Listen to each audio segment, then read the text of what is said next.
Okay, let's continue in chapter 2, and we're going to look at some interactions between Peter and Paul now. Paul goes on and he says this in verse 6. He says, "Those who seemed to be influential saw that I had been entrusted with the gospel to the uncircumcised," again, that means the Gentile, "just as Peter had been entrusted with the gospel to the circumcised," or to the Jews. And it says, "When James and Cephas," that's another name for Peter, "when James and Peter and John, who seemed to be pillars, perceived the grace that was given to me, they gave the right hand of fellowship to Barnabas and me, that we should go to the Gentiles and they to the circumcised." Again, you can go back to Acts chapter 11. A lot of this is probably the setting is back in Acts chapter 11 toward the end there. Now, as we read on, this is where it gets interesting. He says in verse 11, "But when Cephas," or Peter, "came to Antioch," that's where Paul and Barnabas are in Acts chapter 11. They're in Antioch. "When Peter came to Antioch, I opposed him to his face because he stood condemned.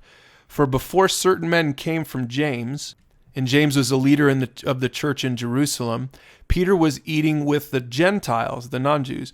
"But when they came, he drew back and separated himself, fearing the circumcision party." All right, let's pause and recap for a minute here. So Peter focused on the Jews and Paul on the Gentiles, and both went with the same gospel, as we saw in the last video. But Peter in Antioch started to bail on his new convictions. I mean, after all, this was a new thing. Was it too good to be true? It didn't seem like it could possibly be true.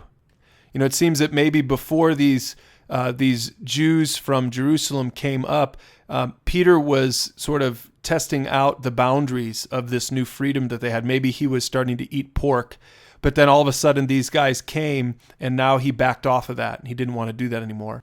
See, the Judaizers, this group from Jerusalem, they were putting the pressure on. They were putting the pressure on Peter and the others, and we see what happens. It says in verse 13, "And the rest of the Jews acted hypocritically along with Peter, so that even Barnabas was led astray by their hypocrisy." And look at what Paul says in verse 14. He says, "But when I saw that their conduct was not in step with the truth of the gospel," remember, this was a new gospel that Peter and Paul and the disciples all agreed was exactly what Jesus was teaching. He said to Peter before them all, "If you, though a Jew, live like a Gentile and not like a Jew, how can you force the Gentiles to live like Jews?" Let me translate. He's saying, listen, even though you're a Jew, if you can live like a Gentile now, you have freedom now, you can eat pork, you can do the things that you were forbidden to do earlier, as per the vision in Acts chapter 10. He says, how can you then, isn't it hypocritical for you to force Gentiles to live like Jews?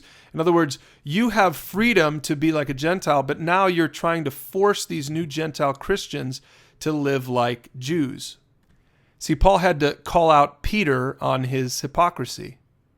See, this freedom in Christ was the real deal, and they were still learning. Even someone like Peter, so high in the church, they're still learning exactly what it means to be free in Christ. That you don't have to follow all these rules anymore. That your status is in Jesus Christ. It's not in how Jewish you are or aren't. And Paul, even though Paul was much more Pharisaical and much more religious than Peter, Paul had been called out of that and was now living this new life of freedom in Christ. And Peter, ironically, was the one that Paul had to call out and say, don't be a hypocrite. If you're free in Christ, then so are these Gentiles. Now, maybe right here we can take a break from the theology of the whole thing for a little bit and talk a little bit about how hard it is to call someone out on their hypocrisy. This is an interesting personal interaction we see in the middle of this chapter. Paul having to call out a brother on his hypocrisy, and he did, and Peter responded well to it. And maybe you can talk about that. Have you ever had to do that for someone else? Call out someone for being hypocritical, or maybe you can talk about whether it's been done to you. So hit pause and take some time to talk about that before you move on to the last video.